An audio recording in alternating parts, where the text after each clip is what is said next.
Hello, everybody, and welcome here to the X-Bomb Sports Live Show. My name is Andrew Valentin, and I hope you're all having a fantastic Friday. We are coming to you live here from the Illinois Media School studio right here in the O'Hare campus of Illinois Media School itself. Again, I hope everybody's having a wonderful day. I hope everybody's staying safe, staying positive, all that good stuff. And we have a ton of sports stuff we're going to be hitting. Obviously, we might be waiting on some breaking news. We will see. It is all going to be kind of dependent on how this thing goes over. But real quick, because I got a couple emails about it, I'm not going to make it a long thing. I just want to talk about it real quick with everybody. As I'm sure everybody probably knows, there was an incident that took place in Las Vegas yesterday on the campus of UNLV. Unfortunately, some people lost their lives, and it is unfortunate that we continue to keep having these conversations, and I know that some of you don't want to do this, but here on this show, when these kind of things happen, I always want to make sure to address them, especially when you guys are asking us to maybe give our thoughts and talk about it. And I will say here again, we're not a political show. We're not anything like that. But I do just want to make sure that everybody understands that we are, whatever your thoughts are, we're vastly approaching a point in our time where things need to be addressed ASAP. It is painful to continue to keep watching what's happening time and time again, especially in this country and also across the world, knowing what's going on still too, and know that these kind of things are happening, especially in here in today's society. And I only wish that we could come to a solution at some point here soon where we can actually maybe fix and address this issue in some way. So I understand again that you guys are not politicians of any sort. I understand that I'm not a politician. I'm not saying I'm trying to even start that. All I'm trying to note here is that change needs to come soon. And with that, our thoughts, prayers, love, everything to the families that have been affected, to those lost, to the friends of those lost, to everybody affected by this. It is unfortunate, and we are there in bond with UNLV and hope that they can recover soon. And with that, we are going to move into the sports talk. We're going to get this thing going. I just wanted to address that. I thank you all for giving me that time. All right, so without that further ado, ladies and gentlemen, we, of course, got our boys Nick Johnson, No Gimmicks Nick Johnson, and Scotty Kiefer in the back. And, of course, we have the wonderful Antonio Vicente as well, chilling in the back too, ladies and gentlemen. So you guys ready to get this going? Absolutely. Let's do this then here, ladies and gents. So the first thing we're going to do, we're going to kick this off with some baseball talk real quick. Obviously, if you haven't known, the news has already passed, but it is a big moment. We have the man himself, Mr. Juan Soto, who is no longer going to be hanging out on the West Coast. He's headed east to who else but them damn Yankees, ladies and gentlemen. New York Yankees pulling off a 7-player trade for Juan Soto and a 2-time glove winner for the outfield as well. Trent Grisham will also be joining him in New York. So they get a pair of outfielders in New York. Meanwhile, the Padres get back what I can only call was a very average loaded gift that will most likely not really help them out in the most part, because the bulk of this move was basically to try and clear out space for them off the luxury tax, which I believe they were going to be paying almost $200+ million into with the contracts that they have, because obviously their owner has a lot of money, but he realizes, yeah, we can't pay this money that much longer. We have to move this contract now. So obviously it's a big move. For the Yankees, it's a destination that I think most of us were kind of predicting could happen for Soto for sure. The talks were ramping up. But Juan Soto's a Yankee, and now that outfield gets a little crowded, but it certainly got a lot better, I would have to say. But Scotty, I mean, Nick, your thoughts on this, guys? I mean, where do you stand at, please? So, also to add, you're talking about how crowded it is in the outfield. They also traded for Alex Verdugo earlier in the week. That's correct, yeah. Another name that adds to that outfield. Another really good a good hitter as well. I mean, the Yankees obviously continue to upgrade their hitting. My question is just, it's a 1-year thing, and if it doesn't pan out, man, I think it's a tough call for the Yankees because they've been in this fluctuating we need to get to the World Series, we need to win it. Is this the move that pushes them over? In my opinion, not entirely, because they need some pitching as well. I think a big thing, and I talked about it on Nick's shows yesterday. What's it called? No gimmicks, Nick Johnson's. No substitute for sports. Okay, thank you. Sorry. Nothing's wrong with a shameless plug on this show. We do it all the time. It's all good. The one thing I was saying was I think it is a good move for the Yankees because in either one of those trades, they did not have to get rid of their top outfield prospect in Jason Dominguez. He is going to be a star in baseball. And the fact that both the Red Sox and the Padres going into negotiations didn't say, all right, you want either of our top outfielders? All right, we need your best outfield prospect is a great way to save face for the Yankees. No, you're absolutely right. I mean, the fact that Dominguez is still on the team means, to me, that says that there's still more moves that are going to come, right? Like that, to me, says that, because at this point, I think Giancarlo Stanton's the odd man out on this group. He's older. The contract, obviously, it's going to be hard to move that contract. My thinking is they're going to find a reason to just cut him at this point because Grisham is young enough and talented enough that he can be your defensive infielder that can come in and save face on that. He can play multiple positions in the outfield, right? Aaron Judge is going to center field. I don't know how much I like that move. I don't think he's a real true center fielder. He's not fast enough. He's big. I mean, well, he's kind of quick, but I mean, I don't think he's fast enough to be at that spot.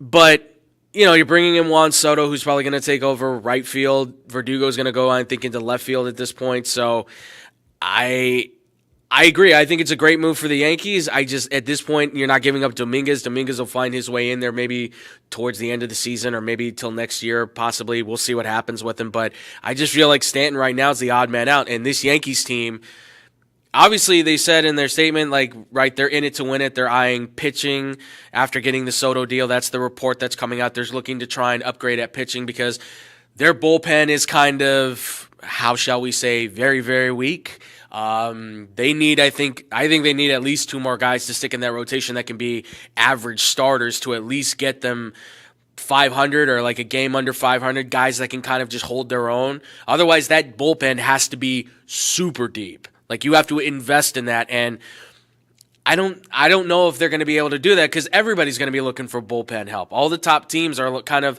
that were struggling this year, especially, right? The Dodgers, the Orioles, a lot of these teams are going to be buying into that. And we saw Baltimore already made the move to go get Kimbrel, which is a great move for them to go get their closers. So the Yankees are kind of at this point now where with the money they have left, you need to be able to invest in the rest of that team if you want to be a World Series championship roster. You got the Cy Young guy now in Garrett Cole. That's great. We all kind of knew he was special, right? They certainly did when they gave him $300+ million. But it feels like he's kind of out there by himself. You need to get a little bit more to help him along the way. And hopefully Soto can be it. If Judge can cut down on the strikeouts, that's another one. But if they're in it to win it, then they need to make that push, that the Yankee kind of push, where they get the best of the best if possible. Nick? I thought this was haven't had a George Steinbrenner-like move until basically now. Yeah. But my question just to you, just to set this up, was are you taking the bait? They went from plus 1,500 to plus 850. Yeah. Just in that move alone, I think a lot of people are failing to recognize that they were last in their division last year. That's right. Arguably in the hardest division besides maybe the NL West with the Dodgers and everybody in there. But that AL East is super competitive. I even just thought solely based on that move, that only might put them at third in the division because the Rays are always there and the Orioles, like you just mentioned, coming off 101 wins. So you taking the bait? 100 plus 850? I mean, I don't think I can. I just don't think not until they make more moves. Because even with the Soto move and even Grisham, like I think that helps move the needle too. Not by much, but it does give them more defense, right? And that's something. It's a great backup. I mean, especially if one of these guys gets hurt, he can hit decently. His defense is though what you're going for. The guy has a great glove and he's got a strong arm, but I just can't buy into it because, like you said, Baltimore has now kind of found I don't know if they're going to win 100 games again, but they're young. They just got a veteran reliever for their closer spot, right? They're going to probably attract more talent. I mean, they have the ability to start funneling guys in there if they want to, and they don't even have maybe possibly their best player in yet, right? In Holiday. I mean, that kid ripped through the minor leagues already, and he's kind of like sitting there going, I'm waiting in AAA. Just call me when you need me. And I'm excited for that kid. But Tampa's going to be there. They're going to win 90-plus games. Now, again, Kevin Cash got to get away from the computer when it comes to the playoffs, man. Analytics only gets you so far. You got to have that. And I think he does have baseball sense, but he leans so heavy on what does the computer say, and it kills him every time. It killed him in the World Series. It's killing him again in the playoffs. So I agree. Third feels like it's the spot where they could be at, maybe second, but then they might be fourth because if the Red Sox can figure it out and build around their boy Devers, where are the Red Sox at? Because they could potentially have a unit too. And just he almost overmanaged and definitely that eliminated himself for there. My last thing just on this really quick was everyone's go-to is winner and loser in the trade. Right. Who won this? They're always looking for an immediate win, an immediate loser, something like that. Yeah. I'm almost on the side of it's basically inconclusive until Juan Soto re-signs or in any sort of capacity like that. Are you in that same boat? Yeah, absolutely. I mean, if they re-sign him, I mean, I would say right now it works for the Yankees and sort of the win column for them because obviously they get the star player, right? The Padres were just dumping a contract. But for the Padres, obviously this means that now they can shift around guys, right? Because Bogaerts is going to stay at shortstop, I believe, at this point. You can probably put Tatis Jr. now in center field or in the outfield, wherever you want to put him at this point in time. You can keep that roster, that chemistry together in San Diego at least, because Soto was kind of the odd man out anyways. He was out, you knew he wasn't going to stick around. The Padres were eventually either going to say free agency or, move him, and they moved him, obviously. So I would say it goes to the Yankees at least to this point, but I don't know if he's even going to re-sign with New York, because if New York either doesn't make the right offer or he doesn't like the situation in New York, I mean, then it doesn't really play out for anybody, right? Unless the Padres go and win a World Series, then obviously it worked for them, right? It's like what happened when he was in Washington with Bryce Harper, right? They sent out Bryce Harper, he signed with the Phillies, and what happens? Washington goes right for the title. So it could bode either way. I'll stick with Yankees win right now, just because it looks favorable to them as of now. But I agree, if he's depending on how this thing plays out, it could shift so dramatically to the other side. Scotty? My question real quick for you was looking back on the Nationals and Padres trade for Juan Soto all the way, a couple of years ago. How does that look up? Because you can kind of figure out those trade details now. Right. The trade got it pulled up right here. Mm-hmm. The Nationals got Luke Voit, C.J. Abrams, Mackenzie Gore, James Wood, Darlin Susana, Robert Hassel III for Juan Soto and Josh Bell. Now, looking back on it, I think that's also something that's kind of going under the radar with this trade. How do you feel about that one now that it's kind of come full circle? I mean, look, Washington is what it is at this point, right? I mean, they had an asset that they made an offer to in Juan Soto that didn't want to stick around. And so what do? You got to move him, right? You got to try and get pieces there. And the problem is that I think those pieces, while they're decent, they just aren't going to do much for them, right? The Nationals are a team that are going to have to pour everything into draft picks, trading for prospects, building them up, and trying to be that new Baltimore Orioles team if they can. And that's tough, right? Because that's going to take years of drafting, developing, finding the right guys, making sure you're scouting the right players at the right time, landing the right draft picks. So, I mean, at the end of the day, for Washington, they're just kind of in a losing position no matter what, right? You lost your top player, but at the same time, you didn't really gain back, I think, a lot of talent that's going to take you over the top necessarily. And by the way, remember, they just had one of their best pitchers maybe in the history of the franchise. Strasburg had to retire because his body basically fell apart. So, I mean, nobody's sticking around there, and that's the unfortunate thing, right? Everybody left. Although Rendon was a good leave, you should have never re-signed him. Thank God. But I don't think Washington, you can ever say that they were like a winner in this. That's just me. I think this is a good move. It's a good thing around the MLB with this trade because it does shake it up, and we could see an even more of a shake-up today. Yeah, with the Shohei Ohtani situation that could be happening at any moment. Kind of segueing into Ohtani. I feel like his clock has kind of started. Yeah, and no, I mean this is where. The timer is running to see, well, when is he going to make the announcement? They said as early as today. More than likely, if it does, it's when we finally turn off the air because that's when it always seems to happen. News breaks whenever we just decide to stop streaming. Thanks, sports. Other than that, though, I mean, listen, he's arguably the best player in baseball, right? Maybe one of the best baseball players of all time. Maybe the best baseball player of all time. Ever, yes, absolutely. He is a generational phenomenon that we will probably never see again in baseball for at least our lifetimes, possibly, right? I mean, every kid's trying, but to see somebody that dominant at this position, at two positions, it's unfathomable. But $600 million, potentially over that, you're getting a hitter. He's not going to pitch for maybe a year, possibly two, depending. He's going to take his time with this. I feel like, if he rushes to judgment on where he goes, obviously he could make the wrong decision. I think he's going to be a guy who's a little bit more patient. But everything tells us that, he may have already had his mind made up because it sounded like it was somewhere between the Dodgers and the Blue Jays.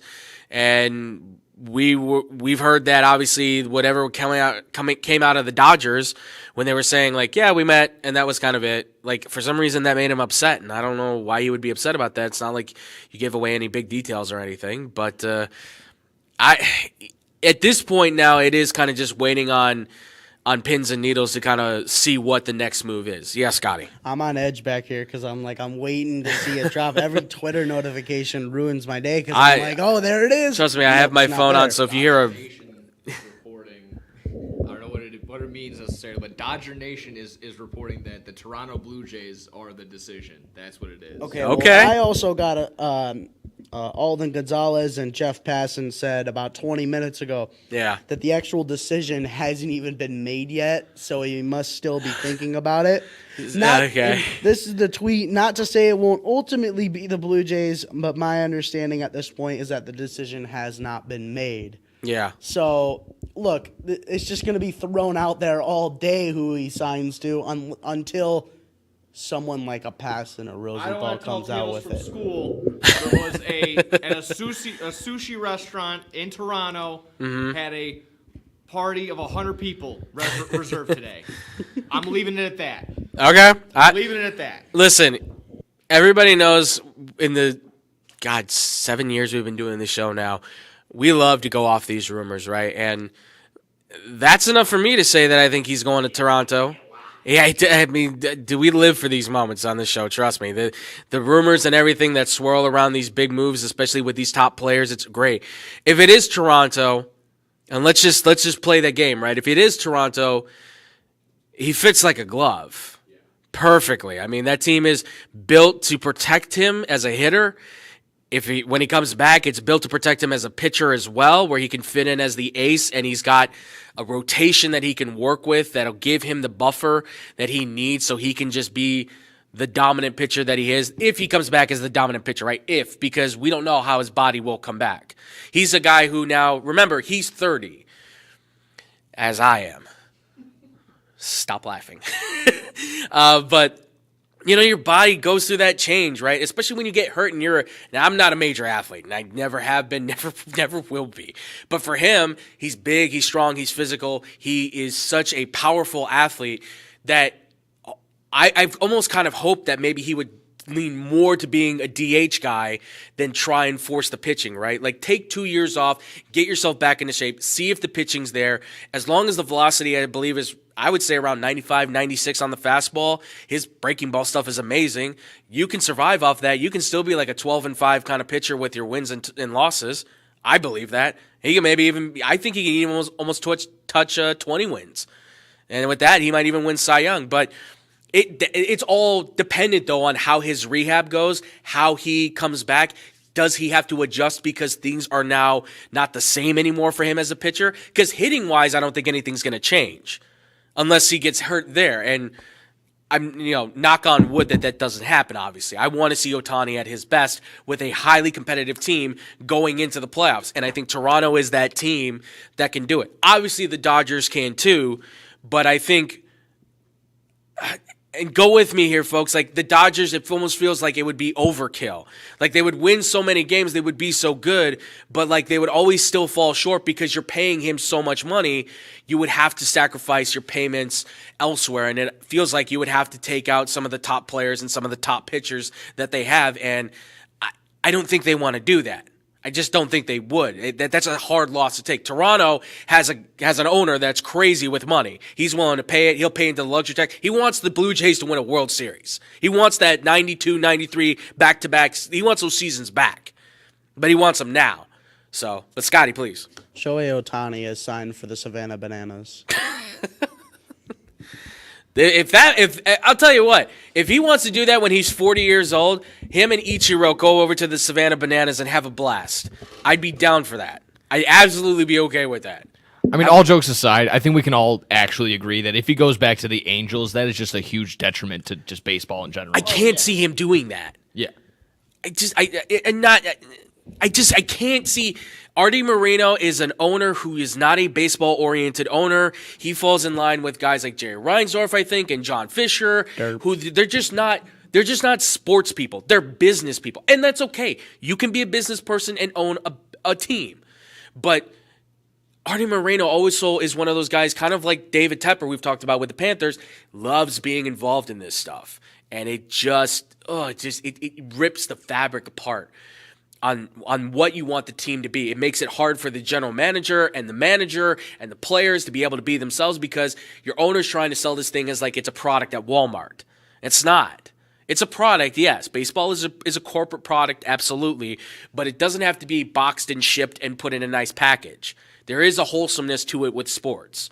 So, if anything, I think he's leaving Anaheim, a.k.a. L.A. Angels at this point. He just doesn't want to hide. Mike Trout wants to hide, right? He doesn't want to be in the spotlight. He never has. He never wants to be the guy.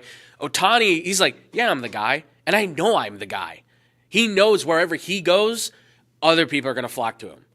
He's that player. You don't sell me on you. I go to where I want to go, and then you come to me. Simple as that. So we'll see if Ohtani does anything. I'm going to bank probably not until the stream ends. That's when it'll hit.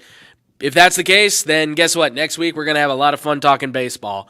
And I'm sure everybody's going to tell me just how happy they are that he's not a Cub because everybody goes crazy like that because you guys are insane. But let's transition off of baseball and let's get into this real quick. Obviously, if you've known on this show, we've talked a lot about Live Golf because Live Golf has really kind of lived up to some sort of the hype in a lot of ways, not so much maybe playing-wise, but certainly on the entertainment level. We've actually had the opportunity to go to a Live Golf tournament that was happening here in Illinois a couple years ago, last year, and it was a blast. We had a good time, got to see a lot of the great golfers. We were right up and close and personal with them. Family fun, fair event. It was great. Well, they are adding to their list of great golfers because Jon Rahm, the number 3 golfer in the world, has officially said he is parting ways with the PGA and signing with Live Golf. It is reported that it is going to be a multi-year contract over 3 years for over $300 million potentially. So the guy is making bank, right? The guy's making a ton of money. And obviously, with this move, like the other moves we have seen from guys like Koepka, DeChambeau, Dustin Johnson, so many others, people are in an uproar. And I understand why, and I know somebody here who is not very happy with it, and I understand that. But from the perspective I have always taken what this situation is, understanding where the money comes from in Live Golf is the Saudi Arabian Public Investment Fund, right? Which is a branch of the government of Saudi Arabia, which is obviously very, has done some terrible things with genocide and the killing of an American reporter and the treatment of women and people in the LGBTQ plus community. Like, there have been major tragedies in Saudi Arabia, in the Kingdom of Saudi Arabia. And, understandably, we all recognize that the money that's coming from there is doing the sports washing thing, right? They are trying to make their country look better by using sports to kind of be like, look at us, look at what we're doing, right? I mean, but from my perspective, I can't blame the golfers for that. They know where the money's coming from, I'm sure. It's not an easy decision. I would totally understand that maybe they got to mull it over a bit. But the generational wealth that's coming from that area, it's a hard thing to say no to. I've always said, if I came to anybody, and I'm not saying anybody here, but I said, you root for this team. I will give you, you're the common person, you root for this team. I'm going to give you $100 each week that you root for your rival, right? In whatever sport you want, $100 each week, plus playoffs. I will give you that. Will anybody pass that up if it's baseball, hockey, football, basketball? Maybe you would. And if you would, your morals are way stronger than mine. $100 a week for however many weeks you're doing it, listen, that's $1,800 in NFL, right? I need $1,800 right now myself. I think we all could. Anybody would use that money. Now ramp it up to $100 million for a full year. I'm telling you right now, I've asked people this on numerous levels. I've maybe asked about almost close to 100 people at this point. From my job, to my friends, to random people I've just kind of met talking sports and stuff, to you guys out there. I would say I'm at maybe 9 out of 10 people who would be like, yeah, I'd maybe probably more than likely take the money. Like, there's a handful of people that have said, no, I understand. I'm with you. Hey, I get it. But you're stronger than I am, and you're stronger than I think most people would be. It's hard to pass on that money. Please, boys. So from what I've seen, the final numbers for him moving over are anywhere between 450 million to 500. That sounds about right. Which sounds about right, but when you take this into account, the PGA Tour total assets worth is about $4.5 billion. Right. And you're talking about the Public Investment Fund of Live Golf. Their total assets worth is $778 billion. Yes. Paying him is like the back pocket. It's chump change of owners. It's like, oh, how much can I buy the stadium for? Oh, I just pulled out my wallet real quick and didn't even. It's nothing to them. Right. And bringing in these people, it's nothing for them. And the sports washing thing is real. I don't like it just because we talked about it earlier also, they're going to be merging soon. That's right, It's just him getting money right before they merge. Yeah. I don't know. It kind of in my opinion, it kind of gives a little damper on his reputation because he's just like right before they're about to merge. Yeah, I'm going to take the money. I mean, listen, I understand that position, and I don't disagree with that at all, right? There's a lot of people that he's going to take a hit, right? Sponsors are going to hit him off, right? Some sponsors, I'm sure, are going to be like, listen, we're not going to associate with him anymore. But the money he's going to be making, obviously, is going to make up for it. And the problem is that with golfers, for those that don't know, with golfers, you only make money if you win the purses, right? Or if you place. You have to place in order to win. So there is well over 60-plus 100-plus golfers that don't make the cut, that aren't making anything unless they have some sort of sponsor that will do it for them. Otherwise, that's their own money. I mean, you look at the career earnings, Tiger Woods is the one who has the most. He's got over $100 million, and that's just career earnings. He is over $1 billion in his net worth, and that comes from, what? Sponsors. So you need those sponsors. And this is and that's the one thing I will say Live Golf has done. Here's a contract, and we're going to pay you no matter what. I think that's good. I know these guys make a lot of money. I know they don't make like $15 an hour like we do. I wish I made that much money. But I think it's good for the game, right? Because so many of these guys are going to they're going to have to give up golf because they're going broke. And so I wish some of these guys would be able to still live out their dreams. There's guys out there that I think are talented. We see them all the time, right? The amateur guys, the guys that are golf pros that enter in and they get into like the top 40, right? We just saw it this past year. So I want to see Live Golf, and I want to see PGA get to that. But I'm going to say this again. Jay Monahan, your morals, your principles, your integrity, everything you preached, gone, man. You caved. Remember, you caved. Because you saw how powerful they could be. I know it was money, but money ain't the root of all evil. It's the root of all decision-making, folks. It's the way it goes, unfortunately. We make decisions off of how much money we're going to make. I'm not going to blame anybody for that. I would take $100 million too. I would take $30 an hour. What am I talking about? All right. I also would like tips. Why can't security guards get tips? All right, enough about me. But folks, we're going to go to a quick commercial break. When we come back, we're going to talk about college football. We got a lot to discuss on that. We're going to get into the nitty-gritty. We're going to try not to scream at each other. I think most of us are going to be in agreement on this stuff. Please do not yell at me about this stuff. If you do, you know I'm going to come back at you. But that's coming up next here on the X-Bomb Sports Live Show. Man, I'm so hungry. I need somewhere to eat fast. I have no idea where to go. Psst. Hola, me llamo Es Taco de Taco. You know where to go for the amazing taste that'll have you craving more? Taco Bell.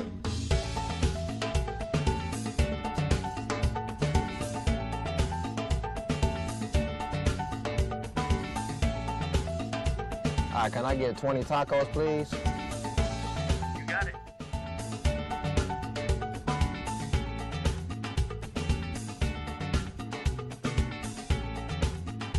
Thanks, Taco.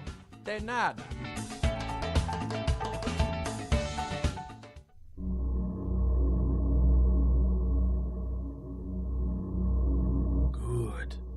Good. That's it. Eat the tacos. Taco Bell. Live más. Wear your best attitude. Feel the power. Run towards your goals. Make each footprint count. Believe in yourself. Mark the difference. Just do it. Celsius, the fastest growing energy drink in America. 0 sugar, low calories, and 200 milligrams of caffeine. Celsius is the ideal drink for anyone who wants to get the most out of their day. 4 distinct flavors: orange, kiwi guava, wild berry, white peach. Drinking Celsius prior to fitness activities has proven to accelerate your metabolism, burn body fat, and provide essential energy. Celsius. Live fit. The official drink of Chad Podcast.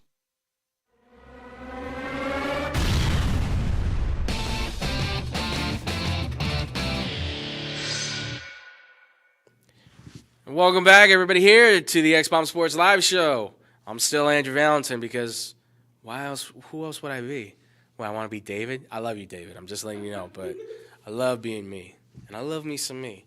And I love these guys back here, too. We've got Scotty Kiefer, Nick Johnson, and, of course, Antonia Vicente. She is the ghost on the side that you every once in a while hear. If she starts bouncing off the walls, it's because she keeps drinking coffee, and she's not drinking agua. I try. It's not going to happen. That's okay, though. We just got done talking about, obviously, baseball, the big moves that could potentially happen. We got done talking about golf and all of its infamy and all the great stuff that could potentially happen there. And now, folks, we're going to get into the college football here, ladies and gentlemen. That's right, college football. To start it off, obviously, the bowl games are set. It's time to figure out what is next on the list for what we're going to discuss, right? And the bowl games are right around the corner, but we have to talk about it, right? The top 4 teams have been aligned after conference championship week, and they are number 1 Michigan, number 2 Washington, number 3 Texas, and number 4 Alabama. Those are the 4 teams that will now make it into the college football playoff. At 5 is Florida State. At 6 is Georgia. So obviously, nobody's happy. Everybody is mad, upset, miserable, voicing their opinion. The disgust about the College Football Playoff Committee. People want to know who they are so that I'm sure they can probably threaten their lives because that's what college football fans love to do, apparently. Listen, we've all kind of talked about this in some way, shape, or form already on other shows, be it Blow the Whistle. I'm sure, Nick, you've talked about it. I'm sure, Scotty, you've talked about it on your show as well. We've all talked about this at this point. But yes, somebody was going to be left out of this thing, right? Somebody was going to get hit with a bit of bad luck. The SEC was either, for the first time ever, not going to have somebody in the college football playoff. Texas was not going to make it in, or Florida State was going to be left out in the dust. Somebody is getting hit with the bad news. Florida State, unfortunately, was the one. And at the end of the day, I can't blame the College Football Playoff Committee for doing it.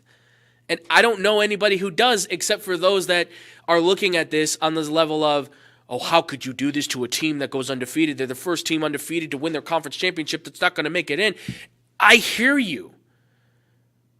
But look at the circumstances that Florida State not even put themselves in. It's just what happened. It's reality. There's nothing about, well, this happened to them because of the refs and this happened to them because of that. It is what it is, right? You have Florida State, who is surging. They look like a top team. They clearly look like, oh, they're going to be in. And then, unfortunately, they lose their starting quarterback, Jordan Travis. Now, is that going to be a hit against them? I wouldn't necessarily say it was, but it does count now for something because Tate Rodemaker goes in there as the backup. He doesn't play very well, but they get the wins because the defense plays well, the run game's there, and the playmakers make their plays in Keon Coleman and Johnny Wilson, right? But then Rodemaker goes down, and you have a third-string quarterback that now has to play. I mean, we reported it here on the show when we were talking on Friday, last Friday. We said, yeah, Tate Rodemaker is in concussion protocol. He might not go. It changed everything, right? And then Brock Glenn, who I have no idea who he is, and nobody probably does. I knew who the kid behind him was because he was the dude that put up 55 points at IMG Academy against Bishop Sycamore. That's true. AJ Duffy did that. He's a better quarterback, I thought. But this kid apparently was better. If that's what was better, 8 for 21 for 55 yards, whew, I don't know how you put that in the college football playoff. And then anybody who was trying to use Ohio State as the comparison point. 2014, right? JT Barrett came in for Braxton Miller. For those who don't remember, Braxton Miller was the star quarterback. He goes down. JT Barrett takes over. Well, JT Barrett went down with an injury. Who took over then? Third-string quarterback Cardell Jones. Oh, my God, the Ohio State's going down. They go play Wisconsin. And that was a good Wisconsin team in 2014. Good defense, good run game. They were strong. No, TJ Watt was not on that team. No, I think he was. I think he might have been. He might have been. That was the one that I believe they had Gordon at the time. It was him and TJ Watt, I think, that were anchoring that team. But they lost that game, was it like 59, I think it was, to 14. Ohio State blew them out. And by the way, Ohio State's offensive game plan for that year was run the football with Ezekiel Elliott, who was the best running back in college football. So Ohio State had every right to still be in the college football playoff if they wanted to, and they did, and they ended up winning the national championship. All Cardell Jones just really had to do was just kind of be like the leader of the offense, the leader of the team. He didn't have to do much.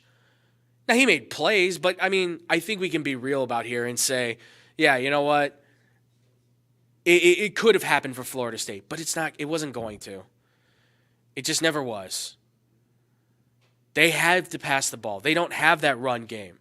Yes, these running backs kind of held them up, but it was really more on the defense. I don't, to me, I don't know what else you could say for Florida State other than you tried, but you just weren't going to get the sympathy vote. And it is a sympathy vote coming from the playoff committee. I can't see the world where Florida State was getting in with this team the way they looked. Had it been Jordan Travis, had it even been Tate Rodemaker, and they had blown out Louisville 45-6, you could easily make the argument to say, okay, they're in. Like, Bama's out, Florida State's in, because they dominated Louisville, right? But they didn't do that. And Rodemaker wasn't in. A third-string quarterback that looked terrible. Can't sell me on it. Scotty. So we did our research back here. It was Jonathan Taylor. Jonathan There were Taylor, guys okay. like Jack Sanborn, Jake Right. Ferguson on that 2019 team. So still a good team. yeah, great They were team. solid. I got a question for you, and I don't think it's really being talked about that much. Mm-hmm. In my opinion, I think Georgia was a team that could have been thrown in that fourth spot. I know they lost that last week, and it's a tough case. Right. But compared to FSU, it's somewhat similar. They needed to win that game against Alabama. Right. Obviously. Not saying that they should have been over FSU, but do you think with that loss in the conference championship week, do you think there was discussions by the committee that saying, "Hey, maybe we should throw Georgia in"? Yeah, I'm sure. Look, Georgia could easily be one of the top teams in college football this year. You could even make an argument to say they were one of the top teams in college football this year. But I can't see a scenario where losing to Bama, they would have been able to put them in unless you would have saw Texas lose to Oklahoma State or Washington lose to Oregon, right? That would have been the only way that maybe they would have been able to sneak in where you could say, okay, you move some teams around, that scenario could easily be there. That's how I see it. Nick. My only thought, I mean, of course, just backing off a bunch of things. Florida State, obviously, the argument should end. They're 14-point dogs to Georgia upcoming. So that should kind of just more or less end that conversation there. Mm-hmm. But going off of what Scotty, like trying to argue other teams other than just Florida State, what has Ohio State done wrong other than just losing to Michigan? And I know that's a big detriment, and I know that just not a lot of people are like, ho hum, got to get Ohio State back in there. I don't know. I feel like that's just, if that's their only thing that's bad. I know they're probably not their. Could have got a bunch of better wins, maybe, but sure. you got to do what you got to do. I feel like You're talking about two teams that had one loss against good teams, so two good losses, and they were close as well. Yeah. Then you look at Florida State, obviously undefeated, but they looked really bad those last 3 weeks of the season. So it had to be an argument. No, I think you're both right. I mean, especially with Ohio State, right? They've looked good all year long. I think bulk of the argument could come from the fact that, yeah, those games were very close, right? The Notre Dame one, the Penn State game. I mean, there was moments where you kind of went, I don't know. And then, yeah, the Michigan game, that's a tough pill to swallow, right? And not to take anything away from Kyle McCord, but again, he's not a big-name quarterback. The big-name player, obviously, is Marvin Harrison Jr. That's the guy you're getting in the college football playoff that everyone's going to go watch. Outside of him, who else do you know from Ohio State? And that's kind of the argument as well, right? College football has really kind of said it, right? Big brands, big names are what's selling, right? Washington, you can kind of say, is a big brand for the Pac-12 at this point. They're the best team. Oregon, I would say, is still better. They're more recognizable, but Washington, sure. The other three, we know who they are. Texas, Bama, and Michigan. They're three of the biggest brands, and not just college football, maybe in football overall. The only one that maybe tops them is like Notre Dame, but yeah. I mean, the report came out that ESPN with the projections for if Florida State made the playoff, they would have lost out on I want to say about $150 million in revenue. Yeah. In advertising and that all those deals. That might be an incentive to maybe that Kahoot thing is in there where you put in Alabama to boost ratings. I know the big thing is obviously, and everyone was joking about at the end of the Pac-12 the last weekend. But another thing, SEC's done on CBS and will be moving to ESPN next season. That is correct. You know, that goes into it. You're insinuating that the NCAA is doing anything wrong. That is insane that you think that they would do anything conspiracy theory like that. Is wow. How dare you, Scotty? How dare Look, you? man, I saw it out there. I don't think that could, I mean, look, I can't say that could be true or not. I will. I'll absolutely say. Listen, these are the first ever conspiracy theories I've heard in the last 3 years, stretching all the way back to that little disease that kind of we had that people thought was just going to blow over. It's nothing. That I actually believe in. This is the first one that I actually go like, yeah, this is real. Like the two I'm talking about is TCU losing as bad as they did. I think definitely affects this, right? Easily. And TCU easily not gotten affects it. blown out in what is the worst college football playoff championship game we've ever seen, and one of the worst rated games, too, by the way, in the college football playoff era, then Florida State probably has a much better shot. But, of course, corporate sponsors do a lot, right? They will. You will see companies change completely because of corporate sponsors. They will reverse everything that they're doing just because it means they get an extra $50 million in the bank. No company's named. But it happens, right? We all know what happens. Because somebody out there is a brand and they change everything and then, well, we're just making sure we go through this. We know what it is. It's money. Money sells in a big way. Of course it does. And I can't blame anybody for that. So, no, I agree. That's the biggest problem right now they're having at this point in time. But outside of that, I have to say that one of the big issues outside of college football now that they're going to have to be facing is the battle of having these teams out there that are going to have to play, that are going to have to play with this situation of the NIL deals, right? That's going to be a big thing that's going to be worked out because the NIL deals now, obviously, if you don't know, NCAA is coming out with these new rules. These new rules are going to be out there, and they're going to start breaking down, well, how these players can get paid and how these players can exchange and do all these things, right? And they now want it to be like a trust fund that runs through the college football teams. And now the players are suing the college football system to basically say, yeah, no, that's not happening. We're not letting that happen. So now you have a lawsuit coming forward from these athletes basically saying that the NCAA is breaking antitrust laws because they're saying you are trying to stop us from being able to make money on our own. You want it to go through your system, which of course it makes sense, right? Why would the NCAA not want to try and find a way where they can still make money off of other players' name, image, and likeness and all that kind of stuff? Makes total sense. Makes 100% total sense. I feel bad that it's come down to this, but at the end of the day, I mean, the players want to, and obviously this is going to be a long, drawn-out type of situation, but I'm not shocked by this one bit, that college football came out with these rules and that the players said, okay, here comes a lawsuit. It was something that was bound to happen. Yeah, Scotty. Especially because we've seen, Caleb Williams is how old? 22, and he drives a Ferrari with that NIL money.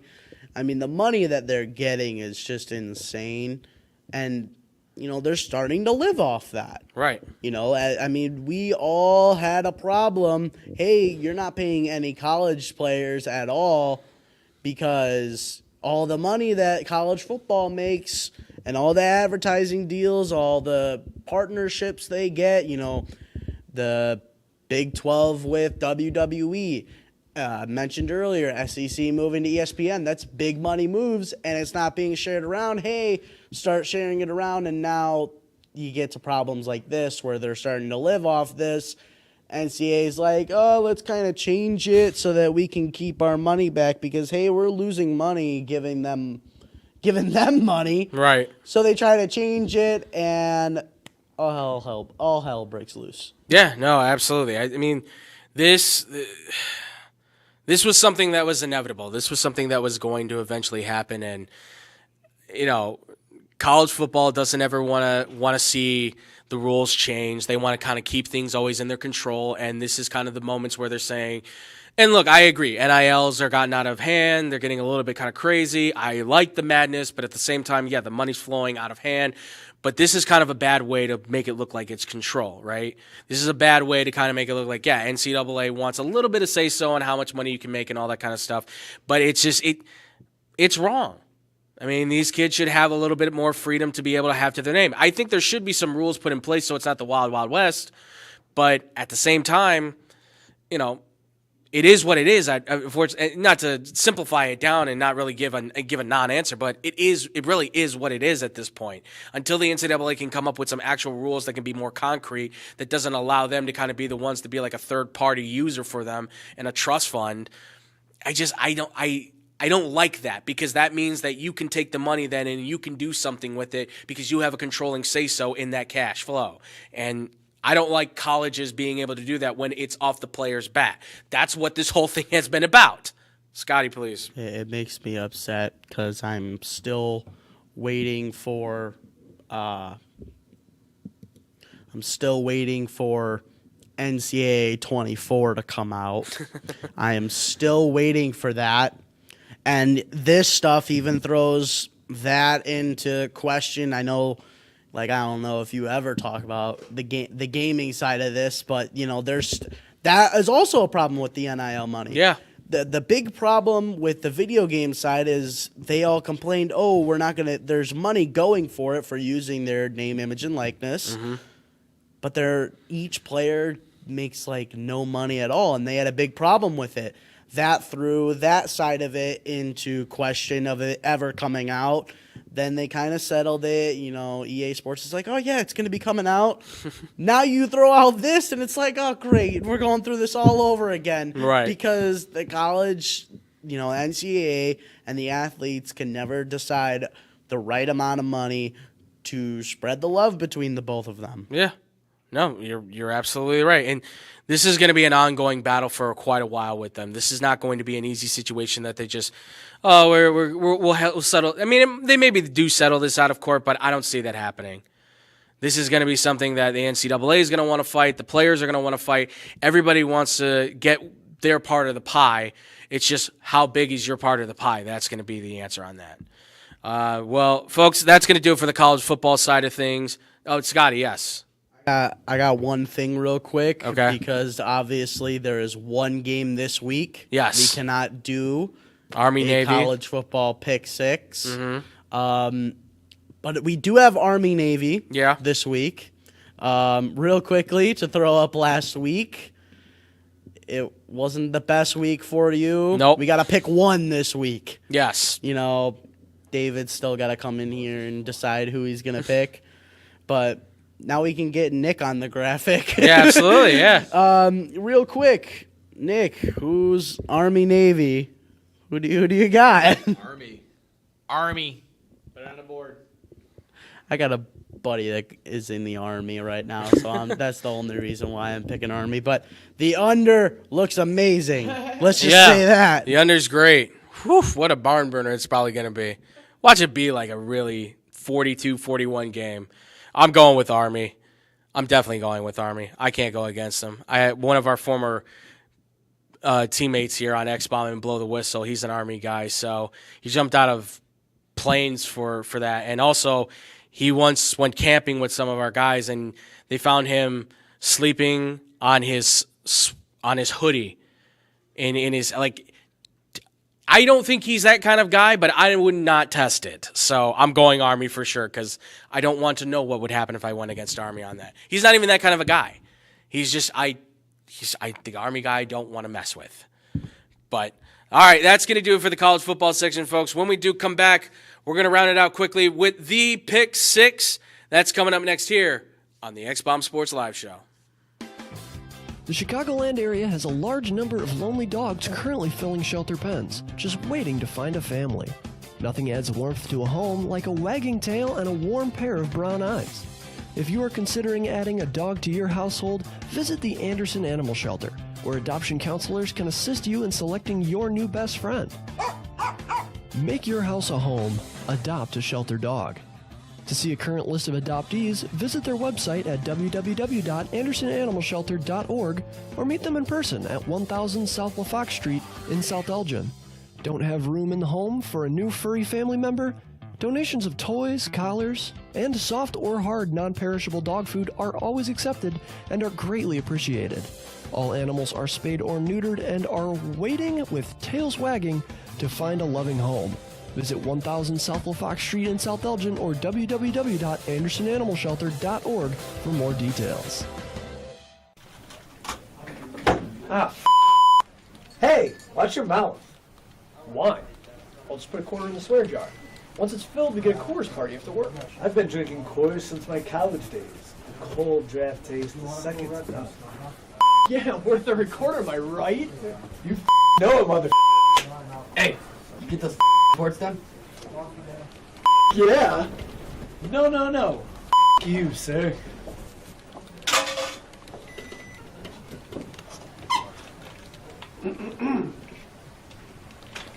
Attention, employees. The staff meeting, scheduled for this evening, will now be held tomorrow early as That is all.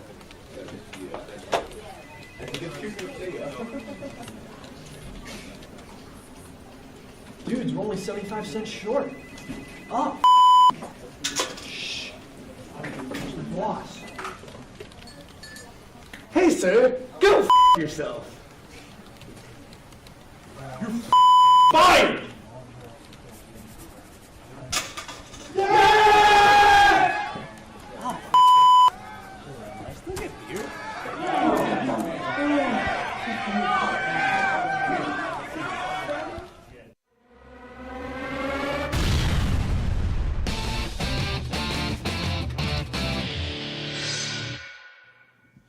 And welcome back, everybody, here to the X-Bomb Sports Live Show. I'm still Andrew Valentin.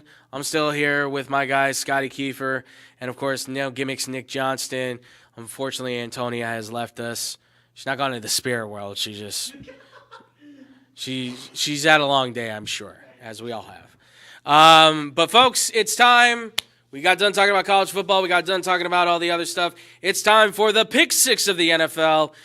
Instead of going over the NFL news, we got these games I wanted to get to. I really forced myself to talk on these games, so bear with me. I know they're not all the most compelling, best games in the world, but we will get through them. These are the 6 best games of the week that I was able to find. This is the matchup numbers right now, as you can see. Overall, I'm sitting at 6-6. Scotty's got a winning record, and David's sitting at 3-3, so Small sample sizes because we didn't do one last week. right, 'cause exactly. there's Well, last week was complete, utter garbage. nothing. But, Same with although this. some of those games Honestly, turned out with to this be week, interesting. Yeah, some of those games were interesting, but yeah, money line. We're all based off money line. Yeah, Just so- who when I was going through it, I was like, oh, who's gonna win, and that's what I took into account. Okay. Because spreads can. I mean, a team could win, Yeah. and you could say a team could win, but their spread won't hit. So I wasn't really throwing that in. I was just throwing money line in. But David, only talks about spread, so it's hard to go with what. Well, he and that's where wanted. at the end of the day, folks, if you bet on one of the guys we choose, again, you win money. Congratulations, send us our way. You lose money, not our fault. You don't have to listen to us. We're morons. Simple as that. I don't know what to tell you guys.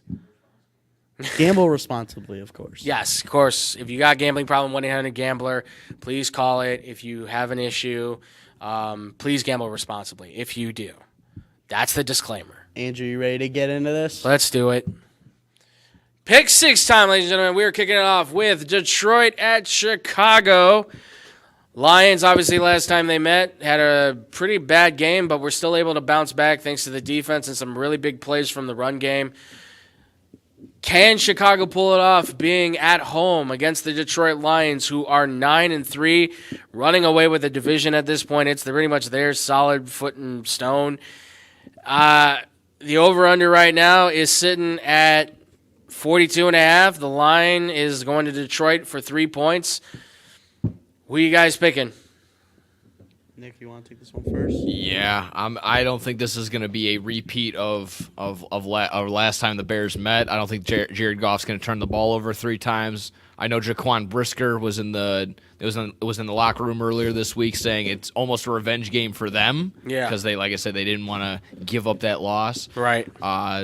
But I think it's exactly that. A lot of things are going to come into play. Matt Eberflus's play calling, or what Justin Fields is everybody going to get this week. Mm-hmm. Detroit is going to be hungry. They haven't been looking the best, and they want to maintain that top division spot with Green Bay slowly behind them, and they're actually looking pretty good. So I think, unfortunately, Detroit probably takes it handily. Okay. Yeah, I can. I definitely can. I wasn't sure if you were going to not. Yeah, I'm going to go with Detroit on this. I think they're definitely going to beat that line. I think, this will probably go on the under, but I would take the Lions on this. I would take the Lions by a good double-digit win, maybe like 13, 17 points, something like that. I have my reservations again about the Bears. Again, we're not going to overhash it. I've staked my claim on what I think the Bears should do. At this point, I don't see any sort of solutions coming out of it from either side of the ball. Detroit is the better team. I think they're going to look like it. I think Jared Goff is going to own a piece of Chicago at this point. Yikes. Hate to say it, but I think we're on that verge. I'm Scotty? picking the Bears. I got the Bears. Look, I got to have some hope. All right. And the way that they played the last time, I think, you're talking about the Lions are hungry, trying not to get a repeat of that.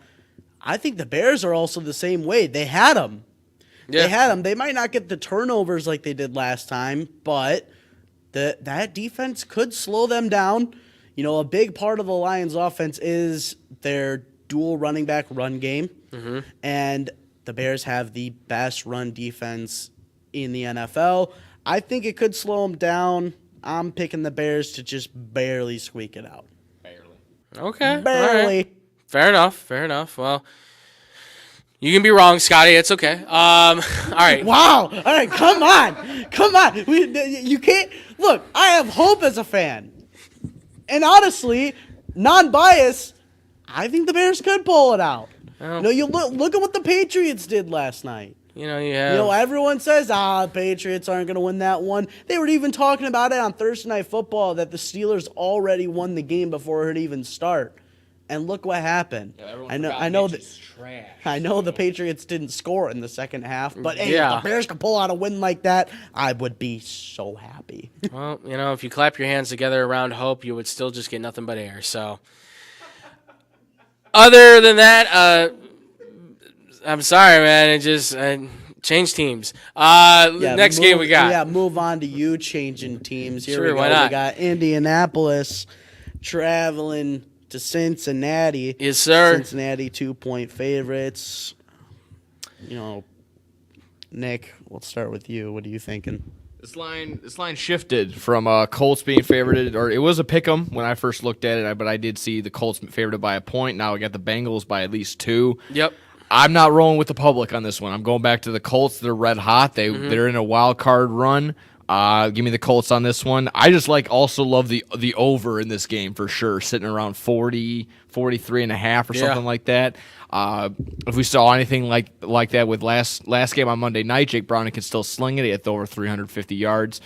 Jamar Chase is still amazing. I think the Bengals roster can still keep them in some sort of position, but I think the Colts are just hungrier and they need this win for sure.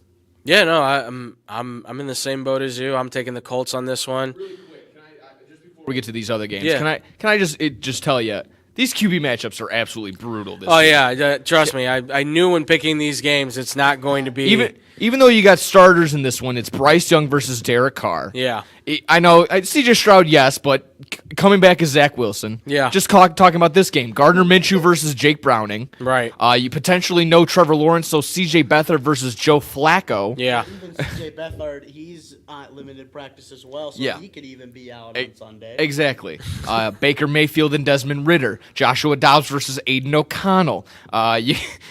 Just please, someone hit me in the head so I can see some stars. My goodness. I mean, hey, folks, if you want to know, this is the most quarterbacks we have ever seen play and have their starts in NFL history. Over 50 of them have now had a start in this year's NFL. That more than any other time in NFL history this has happened. It's insane to think. So, yeah, again, I'm going to go with the Colts on this.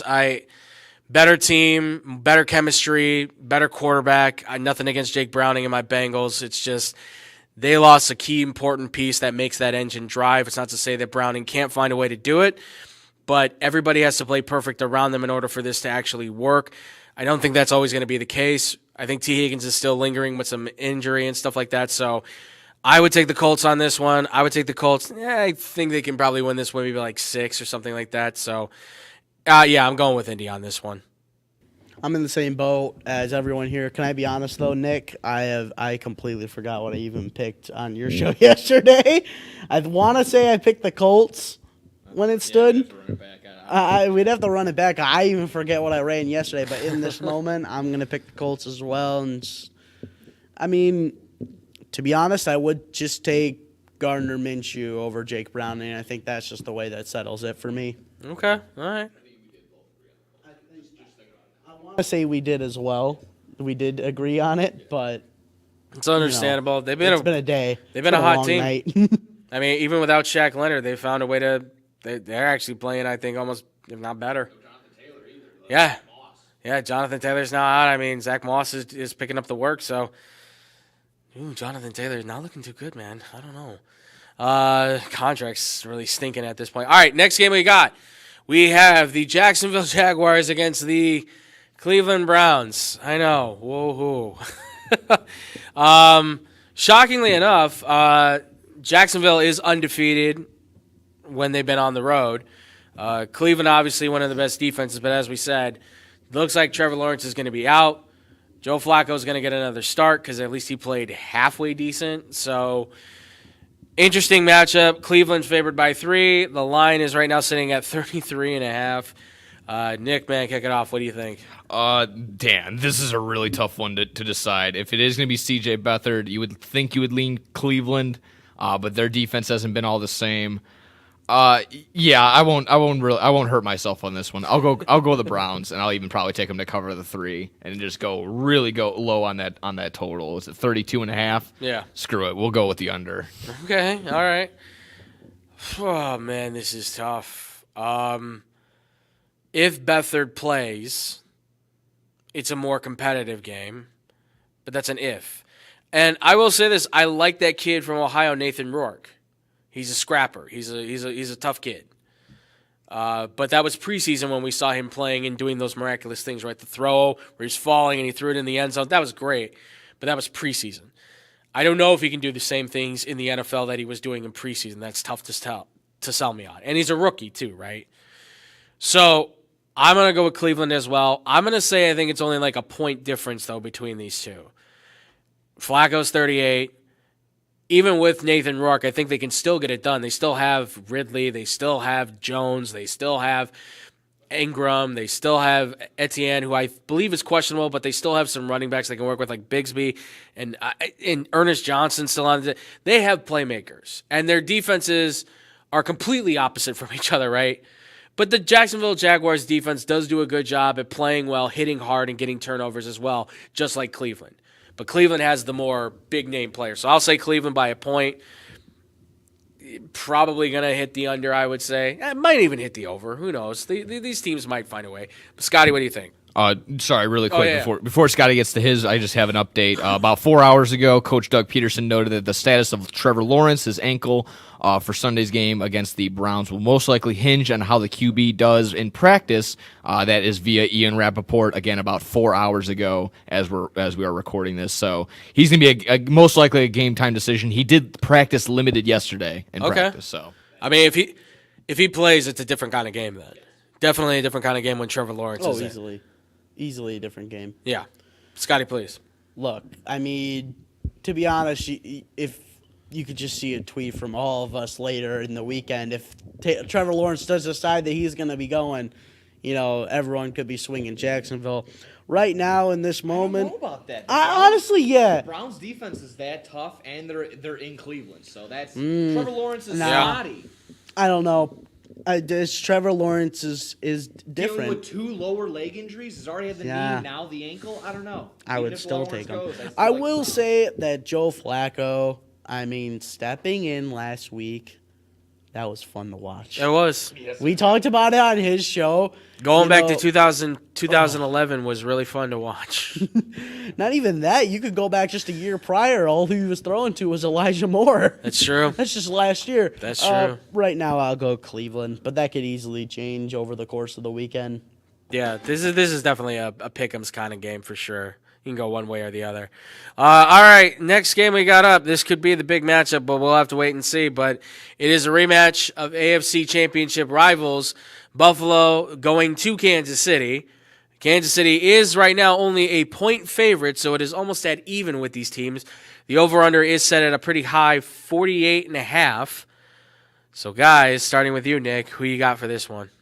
Just recently ruled out is Isaiah Pacheco for the Kansas City Chiefs. So I Interesting. don't know if that's gonna draw on anybody else's decision making. It kind of Okay. is weighing a little bit on me because after Isaiah Pacheco, obviously you have Travis Kelce. That goes without saying. Mm-hmm. But he's been exactly. It's do you trust Clyde Edwards-Helaire and Jerick McKinnon to lead the backfield when Isaiah Pacheco was running last week?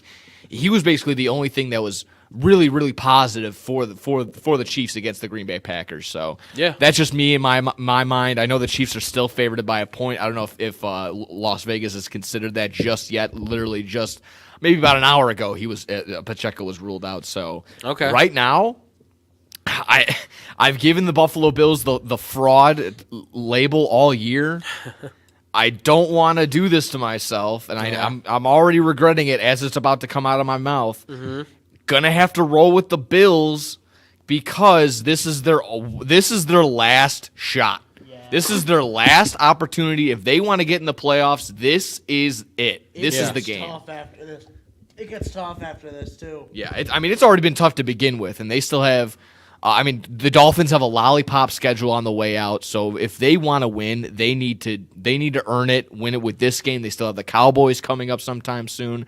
So Buffalo Bills need that FU mentality, and they need to go get this W. I couldn't agree more. I mean, it's tough because obviously both teams are very much underachieving from where I think we all thought they were certainly at the beginning of the season. One's the reigning Super Bowl champion. The other one is a team that we all feel has the talent to go to the Super Bowl, but they're not playing up to that level. And looking at the two quarterbacks, I mean, who would you rather have at this point? I would rather have Patrick Mahomes. He's the playmaker. He's the guy that makes the difference. He makes Rashee Rice and all those guys better. Even though they're not necessarily looking better, he makes it possible for you to go, well, Rashee Rice could be something, or Sky Moore, there might be something there. I would side with the I would side with the Chiefs on this. I would say they have maybe a touchdown advantage over Buffalo. There's just, ever since this season started for Buffalo, the noise that was coming out of training camp from Stephon Diggs to the coaching staff to all the things that have now changed now with Ken Dorsey being fired and stuff. There's just too much going on that I feel like Buffalo was already having the deck stacked against them, and no fault to their own. It's just what happens in the NFL, right? You don't play well, the offensive coordinator gets fired. Well, and then even before that, you had Leslie Frazier who's like, I'm stepping away from the team.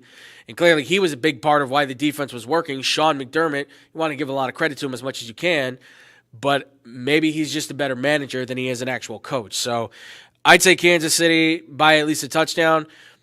Again, I'm an LSU guy, so maybe I'm a little biased with Clyde Edwards-Helaire. I still think he's a guy who can work, but he's not a number one true running back. He's a guy who works as a third down secondary back that can come out of the backfield, catch passes. He's a workhorse, right? He's like who's the best guy? He's kind of Darren Sproles-like, but doesn't have maybe the same explosiveness. That's a but good you get him in comparison open right there. field, you get him the ball in open field, and he can make plays. And I think he's that early version of Darren Sproles you saw with the Chargers. Maybe goes to another team. That's maybe when he takes off. But that's a maybe, right? He's a guy who I think as a number 2 running back, I think he's perfect. So I'd say Chiefs by a touchdown for me on that. Scotty, what about you? This shouldn't be a question. I'm wearing the jersey of my boy, wow. Stephon Diggs. I thought I was going to be different today because I was like, they're all going to go Chiefs. I actually think the Bills are going to win. I'll wear my Bills jersey. Okay. Nick came in and stole my thunder. But anyways, no, I'm going the Bills just because that Chiefs game really is resonating with me from last week. Yeah. It's really making it hard for me to look their way. Pacheco being out, in my opinion, even though the Bills' defense is also really shoddy, I would take their defense over the Chiefs' defense. I mean, it's a weird game because they both don't have the best defenses. Both offenses aren't even looking like they normally do. Any other year, Josh Allen has had one of the worst years of his career since his rookie season. Pat Mahomes is still putting up numbers, but they're not getting wins. What are you doing over here? You heard it here first. Scotty is a big Von Miller supporter. Just wanted to say he's big into the Bills. Big Von Miller guy over here. Boy. I'm sorry. No, he's not. It's a good joke. Yes, it's a good. I like that. Yeah, just for reference, everybody out there, Von Miller is obviously in some stuff. He didn't talk about it. It's a assault charge that has been charged against him. Crazy. Yeah. Listen, this happens a lot. We'll see how that thing develops out. Obviously, right now it's kind of a he said, she said kind of thing. You know, hopefully the truth will come out on here. We're always innocent until proven guilty, but we will see what happens. I remain neutral on this until all the details come out on that. But that again does affect them too, so we'll see. Look, just to make it official, yeah. I am picking the Bills. Okay, Now let's picking the move Bills, on. baby. Let's All right. move on. Just away from moving- controversy because there's a lot been coming out of the Bills this week that we don't need to talk Yeah. about. Okay, let's move on to two teams that aren't doing great this season. Yeah, having weird seasons. Let's get through Come on, these, let's move shall we, on. folks? We got the Browns. We got the Broncos taking on the Chargers. They're going to LA to take on Los Angeles. The Chargers are favored by almost 3 points. Over/under sitting at about 43.5. Nick, Chargers, Broncos, kind of an important game for the division, really, in a lot of ways. Who are you picking? I mean, what are we talking about? We get you're the Vegas is giving the Chargers the opportunity to be favored and like in an opportunity where they can like take advantage, maybe get into the playoff spot. Yeah. They're gonna fail. It's gonna be the Broncos, and it's gonna be the Broncos probably by like 10 or 15. So there you have it. I got the Broncos. All right. Oh boy, you know what? I'm gonna take the Chargers, but it's only because I feel like Justin Herbert will once again have to pull off the magic of overcoming Brandon Staley and his complete ineptitude to be able to be a head coach and make the right calls. Kellen Moore also, I think, is helping to vibe with that as well. But, you know, there's times where I'm even starting to question his calls from time to time. But I'm going to say the Chargers on this. I'm going to say by the 3 points. This is a tough one because Russell Wilson could have one of those games, right, where he's at least connecting, moving the ball down the field. Javonte Williams plays well enough, like that's where the Broncos can really win. Yeah, Cortland Sutton's having the resurgence. Scored a touchdown in every single game except 3. Yeah, He's been fantasy team. But if the Broncos don't keep bringing him back, he's getting a contract from somebody big time, and the Chiefs could be in line for that one for sure. Big old wide receiver like him would be great, but. I got to go with the Chargers on this. It's a close game, but I'm going to say Los Angeles. There's something about the fact that the Chargers keep falling ass backwards into wins that it makes me say it's just going to happen again. And Brandon Staley is going to keep his job, and the Chargers are going to be stuck in the Jeff Fisher type of whirlwind that they find themselves in. Scotty, what about you? I'm going to side with Nick here. We talked about it on his show. Look, outright, I'm going to take the Broncos, right? But I'm not taking the Broncos right out of the gate because here's why. I think this is a live bet situation. If the Chargers pull out early and it starts getting close, I am putting so much money on the Broncos to win because the Chargers cannot finish games against good opponents. It's happened all year, all of Justin Herbert's career. Not to knock him, because I love Justin Herbert.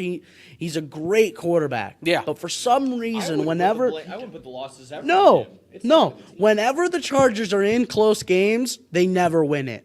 No. And that is the reason why I'm going with the Broncos. Okay. Because I like their team more to finish. I know last week Russell Wilson was driving them down the field against the Texans. Right. They could have pulled that one out. Yeah. They had a shot. They threw it. It was a 50-50 ball in the end zone. Right. You know? So, but that's I'm taking the Broncos this week. Okay. I think you're right. This could be a game that could go either way on this one. It's a tough back and forth on that for sure. Before we get into the last game, we are not talking about Monday Night Football, and I would just like to point out that Tommy DeVito, the man, he's going to come home and he's going to say, "Ma, I just lost to the Packers. Where's my chicken bomb?" I listen, I can't. I'm starting to become more and more of a believer that Jordan Love might be the answer for the Packers. I don't think he's Aaron Rodgers, but I heard, love him or hate him, I heard Kyle Hurts say, and I've heard other people say there's a little bit of Brett Favre to him, right? Where he'll throw a ball where it makes you go, Jesus, but then he throws one where you go, well, gosh damn, that was pretty good. Like he's got that balance that I just. Sorry. Yeah, maybe not completely Brett Favre, but the player Nick, he absolutely. We are not a controversy show here. I know, okay? you can't invite. No, we absolutely. Are you kidding me? That's what we are about on this show. It's all about people either loving or hating us, folks. Loving or hating us. Yeah. Monday night, it just didn't look attractive. I think no matter how you go on that, whatever. But Sunday night has the matchup, the premier matchup, the one that could, I think, determine like how the playoffs are going to be formed from here on in and how certainly the NFC East is going to go. Philly is traveling to Dallas. Philly's going to Dallas. They're going into that Jerry's World Stadium of theirs, where Dallas is right now favored by 3.5. Over-under is the highest of the week. It is at 51.5. Boys, Eagles, Cowboys, real barn burner on this one. Quite literally, who are you picking with this, guys? Sorry, two things before we get into it. I just wanted to say really quick for that Chargers Denver. Yeah. Austin Eckler for the sake of fantasy. Can you get your head out of your ass? No, sit him. No, just sit him. Yeah, because you want to hear what Brandon Staley said? What? He doesn't want to use them. That's He right. doesn't want to use them.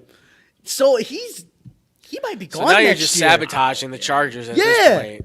And then also, I was Jesus. talking to Nick behind here. Yeah. Derek Carr is questionable for Sunday.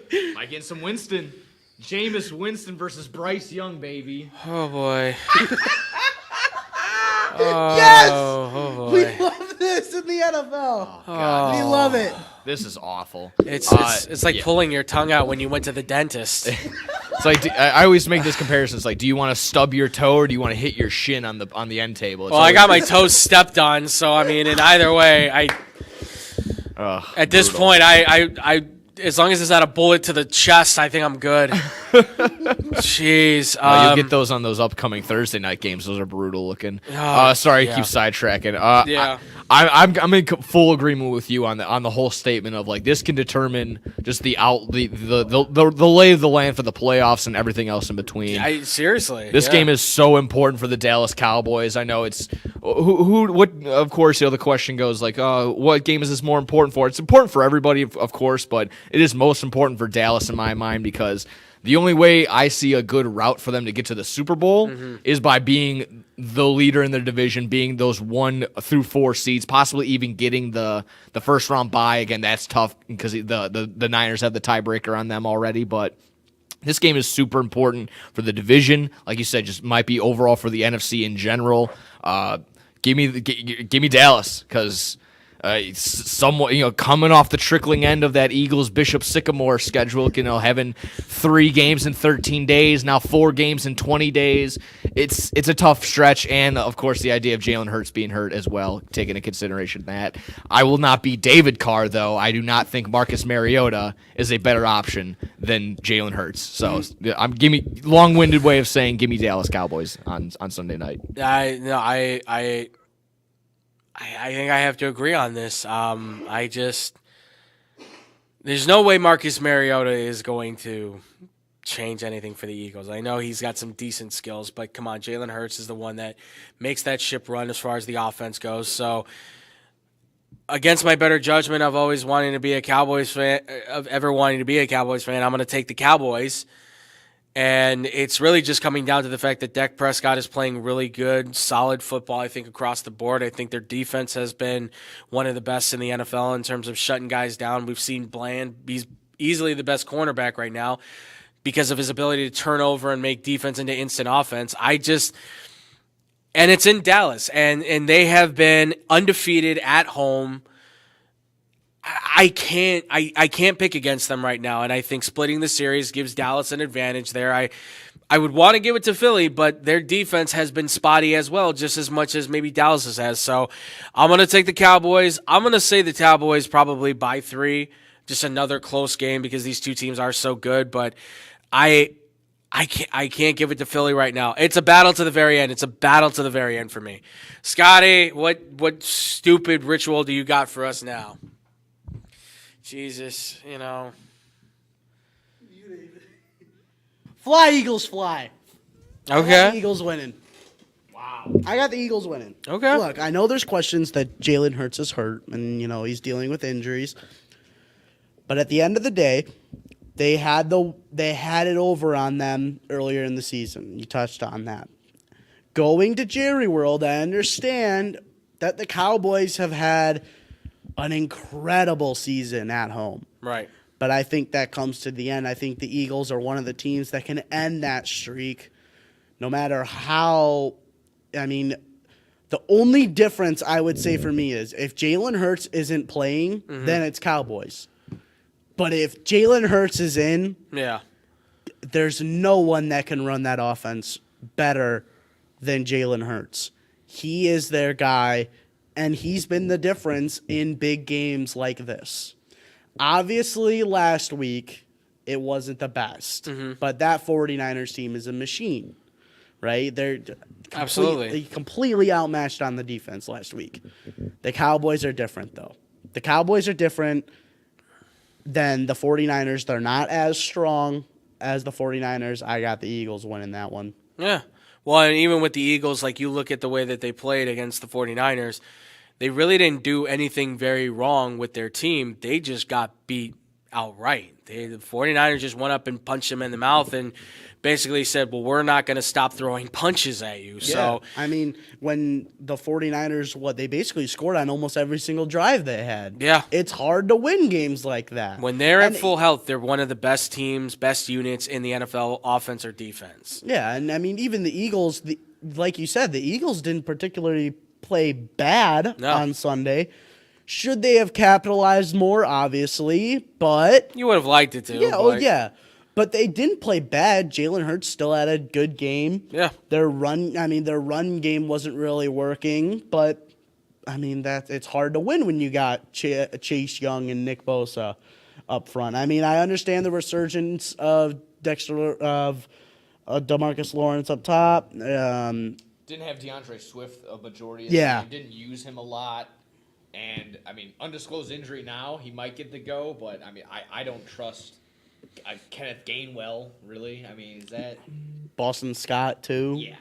I mean, the mixture of those guys can work with Jalen Hurts, but then Jalen Hurts is doing a bulk of the run, and that's something that you have to be concerned about because if he's already banged up and he's running the ball, then he could get hurt, and if he gets hurt, then that hurts the Eagles' chances, of course, if he's playing. So. And I get it. It's tough. Like, you get that offensive line, I could probably get 4 yards of carry. Yeah. Sure, of course. But there is certainly, like, DeAndre Swift not being there and having a, 75 to 50% Jalen Hurts, that's gonna be something to consider. My real big difference for this game, right? And we've seen it all season. We saw it last season with Trevon Diggs when we went up against good receivers. He wasn't playing that well. He may have been getting his interceptions, but yards wise, touchdown wise, he wasn't the best. We're seeing the same thing with Deron Bland this season. Right. He's leading. He's got the NFL record for the most pick sixes, but. Last week against the last time we saw them last week, DK Metcalf, what a game he had last week. And A.J. Brown should do better than that this week. That's my big difference. I think A.J. Brown has a monster game. That means Jalen Hurts has a monster game through the air. That's why I got the Eagles winning. No, I What'd you say? Is Mike McCarthy coming off appendicitis? right. He had surgery. But he might still be doing the play calling for Dallas. So there you go. Yeah, and by the way, anybody that was critical of Mike McCarthy, ourselves included, I mean, we kind of have to take our words back because he's clearly still a great coach. I mean, he clearly still has something left in the tank. Whether or not he can get the Dallas Cowboys to an actual Super Bowl remains to be seen. But, you know, he took Aaron Rodgers to a Super Bowl when I think we all knew there was something special about him, but there was uncertainty, you know. Not saying Dak is the Aaron Rodgers, but you never know with the ability he might have. I mean, right now it's looking like Mike McCarthy and Bill Belichick are kind of on the same end, you know, with their quarterbacks. They get help from their quarterbacks. They help their quarterbacks. You know, if you want to go back on talking about that, it's kind of looking that way. Yeah, listen, Eagles are going to probably push their way all the way down the end zone if they have to run the ball anyway. So just bank on that probably being their run game, if anything. So inch by inch, yard by yard, folks. That's how they're going to do it. But that probably will be the best game of the night. If it's not, something went horribly wrong for somebody. More than my guess is probably the Jets are going to have like a 40-point game. No, I can't even finish that sentence. That's going to do it for the NFL Pick 6, ladies and gentlemen, and that's going to do it for our show. Thank you guys all so much for watching and listening. As always, we always appreciate it with you, ladies and gents. It always means a lot that you guys are able to hang out with us. Obviously, check us out on all the social media while we're streaming. We got Facebook, we got Twitch, we've got YouTube. All you got to do is Google us, X-Bomb Sports. We are everywhere. We're the first 50 things that pop up on Google. That's why we rule, folks. We're awesome.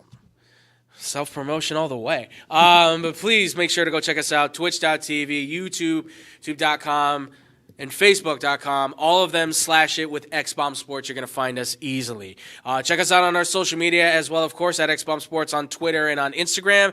And obviously, if you want to find any more of my social media as well, I'm at Boom Crew Captain on Instagram and also The Fluffy Guru on Twitter. I'm getting back on Twitter. And we're going to get ourselves back on Twitter and Instagram as well. You're going to see more from the show as well. We're getting ourselves back into that nature too. Make sure, because David wasn't here, unfortunately, he had to rush home to be with fam. Check out Blow the Whistle, where they're doing their thing. Myself, David, Tyler, we're talking all the sports on the radio side. That's at twitch.tv/SportsTownShy. Every Monday and Wednesday, we're going at 2 o'clock, so be sure to check us out. We're doing a fun show every single time. And these boys hang out with us as well, Mr. Scotty Kiefer and Nick Johnson.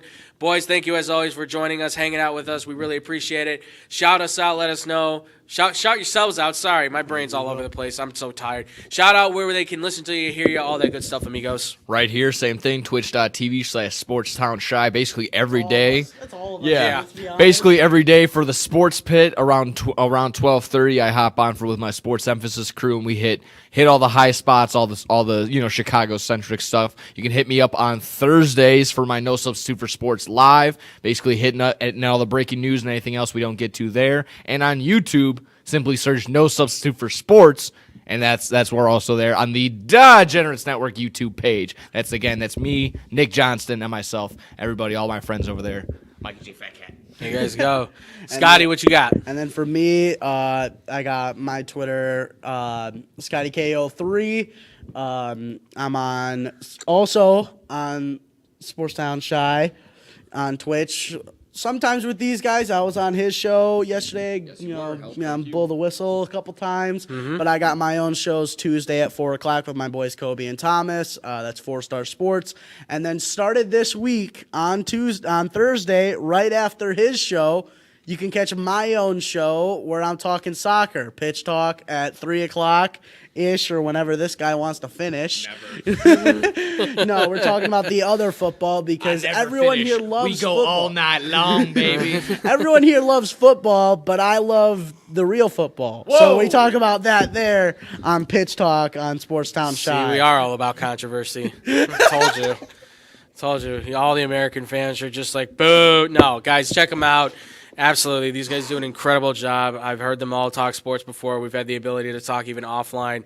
They know what they're talking about. Trust us, guys. You got it. You guys are going to be entertained. You guys are going to love, laugh, hate, argue, do all that good stuff with them. Give them some like, give them some loves. Check them out. Or you could be like me, who was banned from Blow the Whistle this week. Yes, you are in Blow the Whistle jail because you kept talking your nonsense. And obviously, again, Antonia's not here, nor is our boy Julius. But if you guys want to check out what they've got going on, they've got a podcast going on that I believe is called I Can Relate. I Can Relate. Yeah, I Can Relate. Check out that podcast. We'll start tweeting that out and throwing that out when it's Evolution Pop. Is that how you find it on Twitch? I believe so. I believe they're going to be going through Evolution Pop. Yeah, they're going to be a talk show pop, kind of talking about random stuff kind of podcast. So be on the lookout for that. But if you want to see them live stream, we actually are going to be promoting that more. You guys have been seeing that. We do the clips. We do the promotions here. It is Tony Smalls, ex Big J. They do nothing but stream horror games. Unfortunately, we couldn't go this week. We had some issues we were running with all the technology and stuff, so don't fret on that, ladies and gentlemen. We will be back next week. We're planning on a Thursday.